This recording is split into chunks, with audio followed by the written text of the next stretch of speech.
The story begins in a house in a small, isolated town. A girl named Bryn lives alone in this house. Her mother has passed away and she makes a living through tailoring.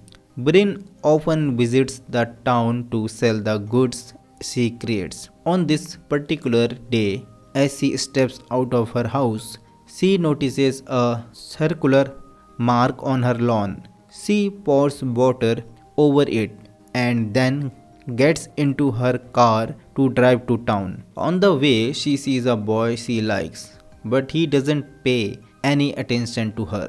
She reaches the town, feeling as lonely as ever. The townspeople don't like her, so she keeps her distance. While there, she sees a couple and quickly hides behind her car. It turns out they are the parents of her old friend Maud. After they leave, she returns home to find a parcel waiting for her. In her living room, Bryn is building a miniature model of a small town, and the parcel contains a model of a small school to add to it.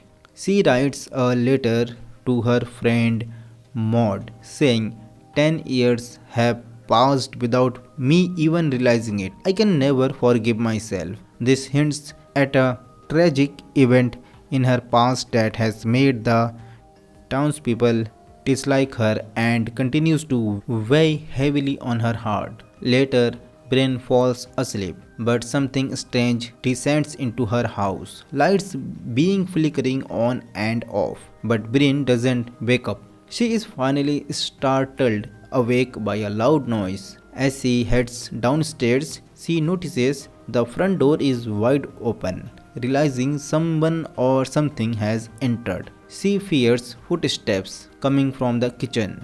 When she looks, she sees a figure and panics, rushing back to her room to hide under the bed. The figure enters her room and she sees its feet. It's not human. It's an alien with a humanoid shape. The alien leaps through the window, seemingly uninterested in harming her, as if it only wanted to inspect the house.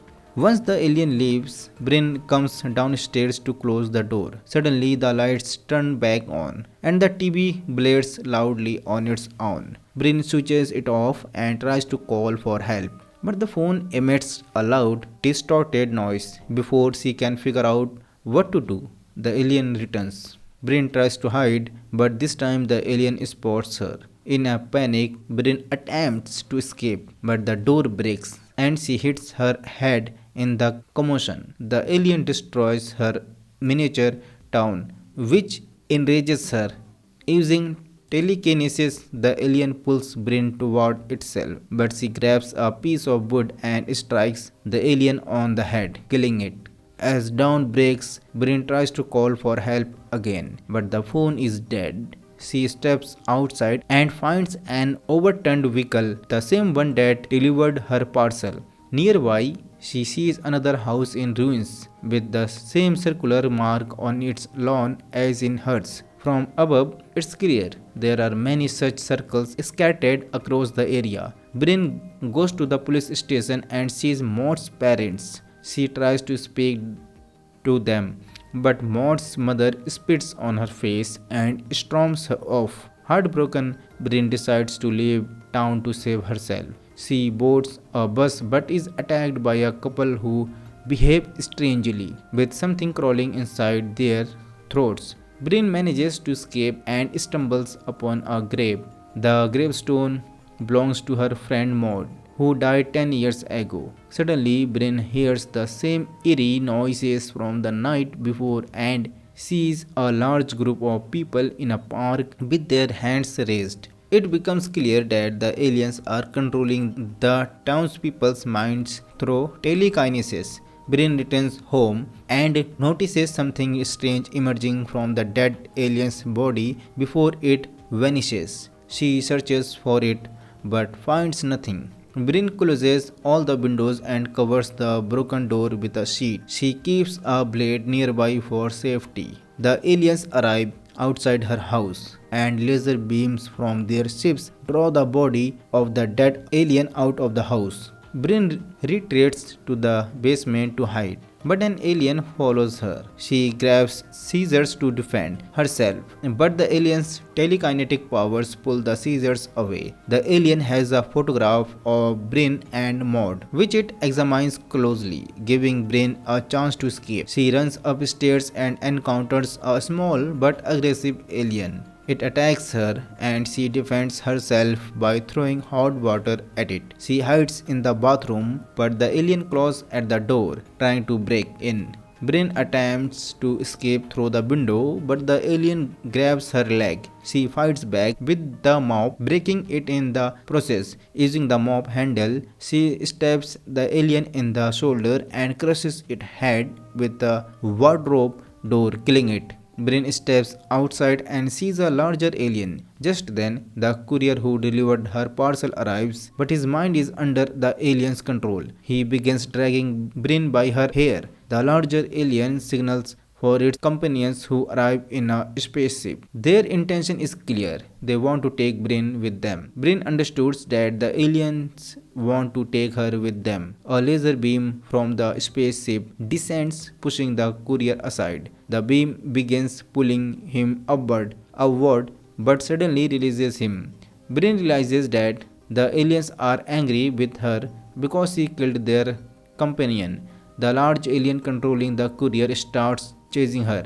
Bryn quickly gets into her car and, with quick thinking, traps the alien inside. She then sets the car on fire, causing it to explode and killing the alien. However, the spaceship is still following her, and its laser beam continues to shine downwards. Bryn runs into her house and hides in the basement. There, she sees the same alien she encountered earlier, still holding and studying the photograph of her and her friend Maud. Bryn tries to sneak up behind the alien to attack, but the alien senses her presence and throws her forcefully across the room. Suddenly, the house is filled with a red light and Bryn becomes completely paralyzed. An alien possesses her, taking a strange creature from its mouth and forcing it into Bryn's mouth to control her. The same thing has been done to all the others under the alien's influence. After some time, Bryn opens her eyes and believes it was all just a dream. She sees Maud,